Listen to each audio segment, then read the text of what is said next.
On June the 30th, Sudan's military government will celebrate its 5th year in power. But the government of national salvation, as they like to call themselves, has brought little to the people of Sudan.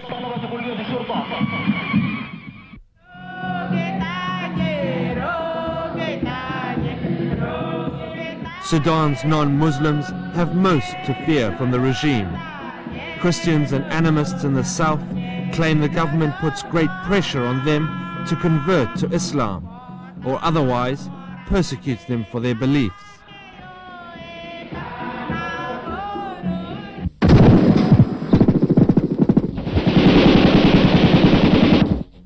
Today, Sudan TV celebrates the army's victories over the southern rebels.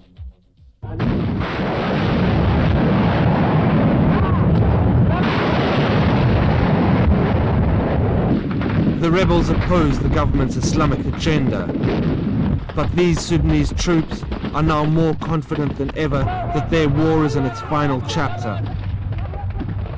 With the rebels divided and all rebel-held towns recaptured, the government now feels free to realize its dream of creating a united Islamic Sudan. With the army now firmly in control of Juba City, the southern capital, Archbishop Benjamina no longer needs his bomb shelter. I did not use it for a year now. But he fears the real battle has only just begun, the battle against Islamization. Our people are poor. They go to the Islamic organization to take food and they register their names there. And also they are giving money free. So we say this money which be given free is of winning our people to Islamic religion. Most vulnerable are the hundreds of thousands of war refugees scattered in camps across Sudan. They are mostly Christian or animist. Few international aid organizations are allowed to work with these refugees. The allegation is that unless they convert to Islam, they won't get food. If you are a Christian, can you get the food? We are not get the food here. Why? This place. Why? The case is not Muslim. Do you have to be Muslim in order to get the food? They give you food and money. They give you food and money? And money and clothes. And clothes? Yes. If you refuse to become a Muslim? Not give you anything. They not give you anything? Anything, yes. So you have to become a Muslim to get the food and the money and the clothes? Yes. Yeah. If you refuse, not give you anything. In terms of personal freedom, there has been a heavy price to pay for what the government euphemistically calls peace from within. Sudan's people are firmly in the vice-like grip of a police state. And when it comes to the foreign media, the security services panic. Although the TV crew had official press passes, their government-imposed minder was himself arrested. You have to go with me to the court. But how do I know you are official? You have to go to the court to resolve this matter. One of the few new buildings in Khartoum is the impressive new headquarters for its security service. The building has become a legend before even opening. At great personal risk, this man pointed out the building. Then he told what he heard the security forces did to his brother. It is be killing. You think he's being killed? Yes, it is killing. It is moving away from the airplane up. The door of the plane is be open in the up and the air, and they move away. Is this common, do you think? Yes, yes, yes. Sudanese tread warily near the new multi-million-pound security building on the banks of the Nile River. Throughout Khartoum, there are widespread rumors of the building's sinister agenda. Who can go to security us? If you go there, they will kill you. They will arrest you to ask you some many questions. If you fail to get question, they will take you also. Ostracized and impoverished, Sudan desperately needs to attract new investment. It has significant reserves of oil, but no money to exploit them, and thus far the petroleum industry has shown caution.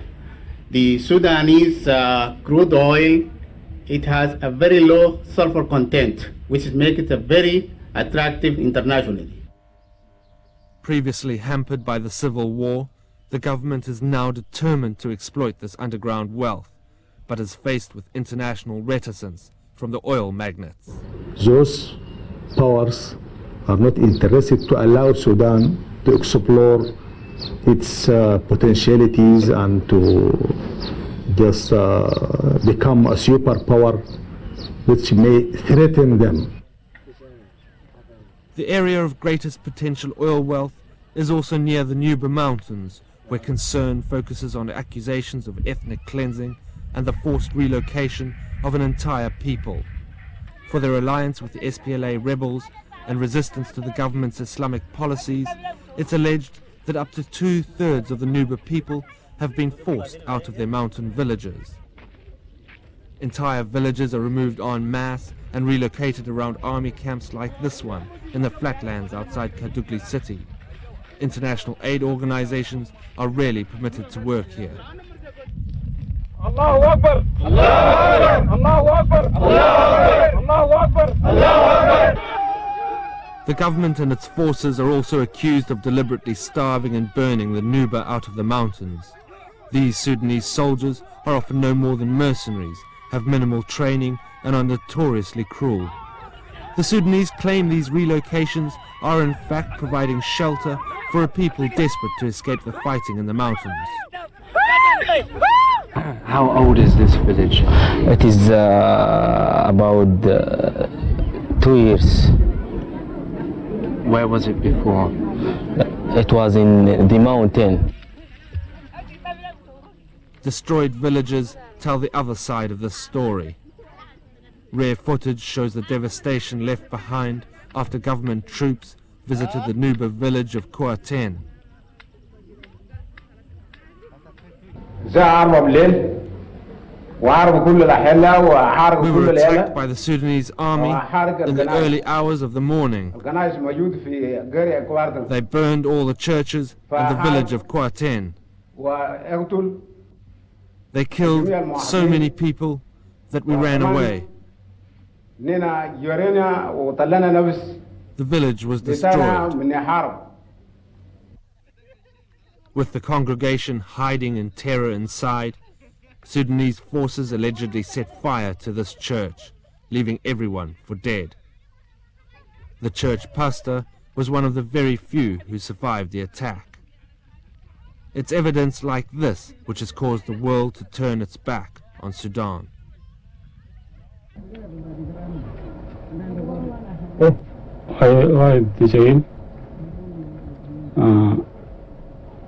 We were in church praying when the government's army came and besieged the church.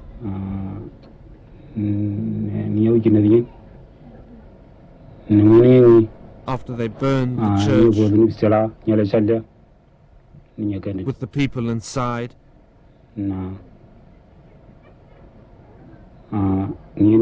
military threw me into the embers and they left.